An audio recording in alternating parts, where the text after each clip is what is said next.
Welcome to another edition of the Bones of Advertising. I'm Craig McLeod and you are? I am John Douglas and I will be for the rest of this particular episode. How do I know it's actually you though? Well, you don't. Well, actually you do, because I've got my very favourite jacket on and as you do. We've gone the twin leather today. I've got my very distinctive haircut as do you. Yep. And you've got that very delightful background with the tiles, which have become quite recognisable as the there's a little colour motif that you've got going on in the background there. Yeah, right. So you're sort of picking up a whole bunch of what would you call those things that connect me to me? I'd call them, well, smarter people than me would call them distinctive brand assets. Oh. It's a big word. But that's what I'd like. I think that's the bone. We should use that bone. We should pick on that bone today. Let's call them. Let's use Mark Ritson. Professor Mark Ritson calls them codes. So let's call them codes. Okay, for today they'll be known as distinctive brand assets, but codes. But codes. Codes. It is very good, JD. So shall we start with a brand that is very, very good at using its codes? Who are we going to talk about?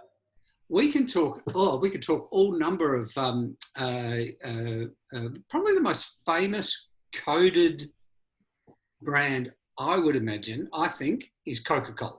Yep, without a doubt. Yeah, Coca-Cola. Yeah, it's red. It's got the little, the squiggly line. The typeface remains unchanged. Hey, here you go. Coca-Cola tweak their logo once every 2 or 3 years, and no one notices because it's so subtle. Okay. And the main brand assets, the red colour, the typeface, the swoosh, the little, they all stay the same. Okay. So people know, like the shape of the bottle. That's one of the great original codes. Was I want a bottle that people would recognise in the dark. Yep. Yeah, a bottle that you could smash on the ground and people would go, someone was drinking a Coke there. Like, so what is it? The simplest way I can describe it is, how do people know it's you if you didn't have your logo on it? Yep. So, I love this. So I may get up on my high horse again. Oh. I love it. Comes in and here's you with your horse. All right, let's get on your horse, JD. I'm ready. I'm right for this one. I know you love this. So, there was a great ad done in Australia that used one of the oldest gags in the world, which was that, in when did Elvis Presley die? 1977. He said in 1980, there were an estimated 30 Elvis Presley impersonators around the world. 30. Right. By 1997, there were 30,000 Elvis Presley impersonators in the world. We're going to win this race, Elvis. It was estimated. Thank you very much. That by the year 2030, 1 in every 3 people in the world would be an Elvis Presley impersonator. But I want you to remember this. And then you hear the sound of the... You can't beat the real thing. Right. And nothing else. Yep. No mention of the product, no mention of a brand, nothing. Yeah. Just a can opening and that line sung, and everyone at the time went, well, it's Coke-Ad. Yeah. So a distinctive brand asset can be a colour, it can be a logo, it can be a sound, it can be a typeface, it can be a symbol, it can be anything that you can use so that when people see the ad, they look at it and they go, that's an ad for Craig McLeod, or, that's an ad for Red Crayon, or, that's an ad for Coca-Cola. You expand the footprint of the brand so you don't actually have to remind people which brand it's for, and you can get straight into, here's the message we want to get, here's the message we want to tell you this, here's the message we want to tell you this time. And that's not a glitch in the matrix. That's just me endlessly repeating what people should understand about advertising I was today. about to say, so did we just say the same thing 3 times then? But I think it's about emphasis, and I think you've definitely delivered the emphasis. Very, very good. And I think that's a distinct brand code for you, JD. You tend to provide a thread of consistency to the delivery with which you're delivering. But the rule of three is a great little asset if you can make it work. Yeah. That whole constant reminder. But it's hard to keep a great brand asset because there's so many people inside the organisation who desperately want to put their fingerprints on the ads and change the brand assets. You know, I think we've all been in a room where someone has gone, Coca-Cola, red. Really? Not today. Let's just do one ad and we'll make it blue. We'll make it blue. Like, and you know what you get then? You get Pepsi. Pepsi have changed their logo, have changed their typeface, they should just be the blue one. They really should just go, you know, we're not red and white and blue and you know, I know we're American but red, white and blue. Let's not do that. We're blue. Like blue. Just blue. Yeah. Like let's not beat around the bush. And no one cares about political affiliation. You know, like you've got the red one and you've got the blue one. And that just gives you okay, now make your choice. Job done. Yeah, I think so. Job done. Now, Jada, talk to me about the use of these brand assets and what we're doing when someone's walking down a supermarket aisle. How are we making sure that they can, and get, again, going back to our good friends at the Ehrenberg Bass Institute, understanding how distinctive brand assets work, particularly in relative terms to choice? Yes. Oh, we love this. Yes, I know you love it. That's why I asked. It's like you keep feeding me Dorothy Dixons. It's like, it's a bone and you're picking over it. So I'm just putting little bits of meat out there that you can chew on. Talk to me about this way in which we can influence choice with those distinctive brand assets. Okay, so what we want to, what the theory says, if you can have people understand that you are the red brand, or take Snickers, you're the brown chocolate bar that really satisfies with the red and the white on it. Like, so that when people are walking down the supermarket aisle and they're in the confectionery section, yes, which is one of my favourite sections, there is this we don't want to think too hard as humans. We're not great thinkers generally. There have been some very great thinkers. Generally, we don't want to waste our precious thinking time making choices. Yep. So if we can have that sense of Snickers, brown, chocolate, easy. So we walk down the aisle and we look and there's 1,000, there's all this choice, and it's like, I'll just take that one because I recognise it. And familiarity for customers does not breed contempt. Familiarity breeds sales. Yes. It's simple. It's really, really simple. Yeah. The more people know it's you, the more likely they are to buy you. And so you plan a couple of cues in their mind, a couple of little brand assets. As they're walking down, we'll be able to reference that memory from the ad and then use that in their purchase decision. So looking at it and deciding between whether they're going to go with a Snickers or a Mars bar. You know, a Mars a day helps you work, rest and play. Another cracker that was out there. Snickers really satisfies. Crunchy, change the color of your day.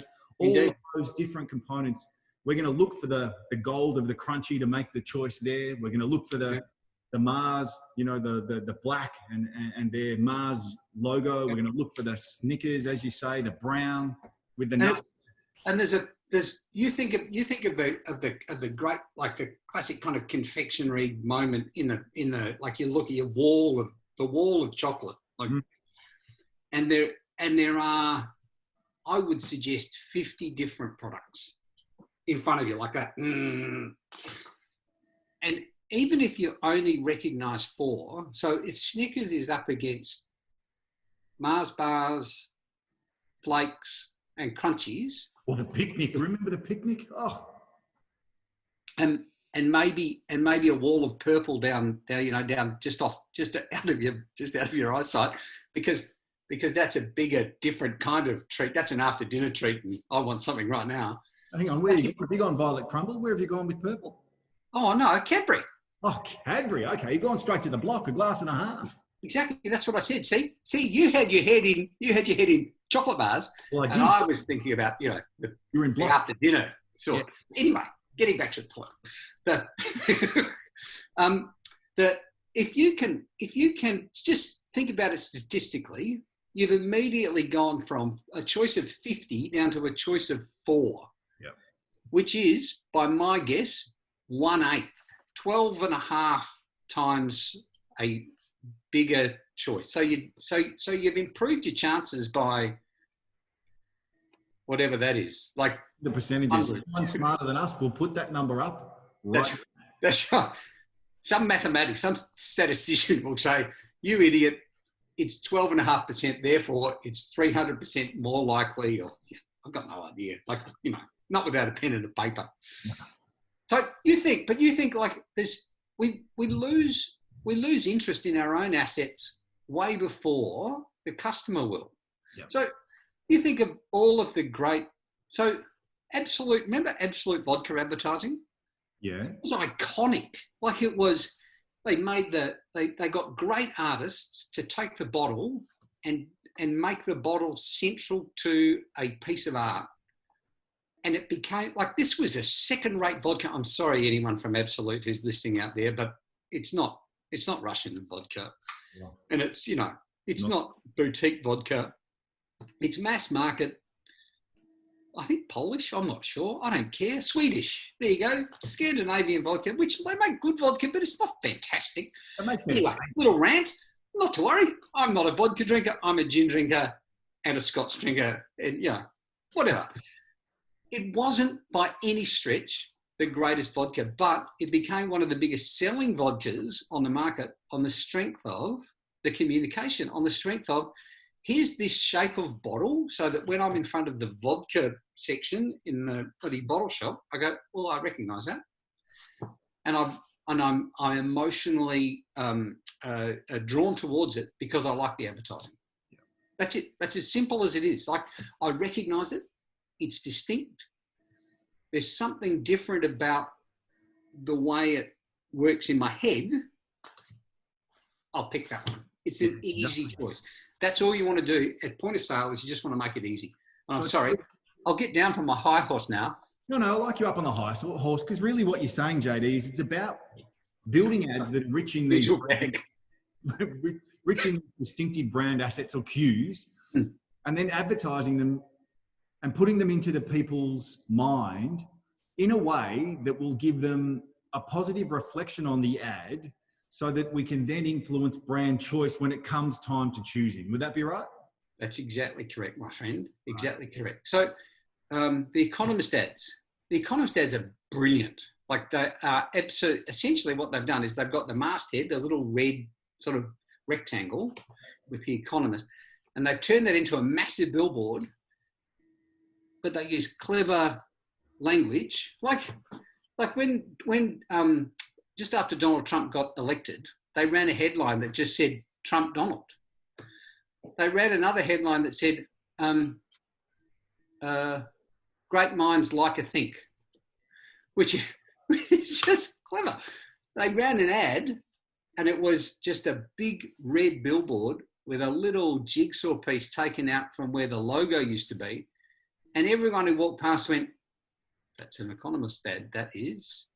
Like, really, really simple. It just reminds people. So when people are walking down the street, they would put the Times of London in a bag because they don't want to be judged, or the News of the World in a bag, so they don't want to be, but they'll walk down the street with an Economist and their logo showing, just to show people how bloody clever, look at me, look how clever I am. Yeah. I read the Economist. Yeah, that's what you want. That's what we want people to use you as a badge. Yes. You don't want to make it hard for people to choose you. Yep. Because there's so much choice. You just want to make the choice easy. And distinctive brand assets and codes, whatever you like to call them, people know it's you, so they buy you because they like you. And because they remember you. That's a great bone to pick over today, JD. I love it. Well done. Thank you very much. Sorry, I feel like I have. I feel like I've spoken a lot today, but that's another one of the. That's another code. Look, if you look at the cues of the bones of advertising, it's about 95% JD and about 5% Craig. So that's, you know, that's just what it is. Thanks, mate. Thank you, buddy. See you next week. Cheers.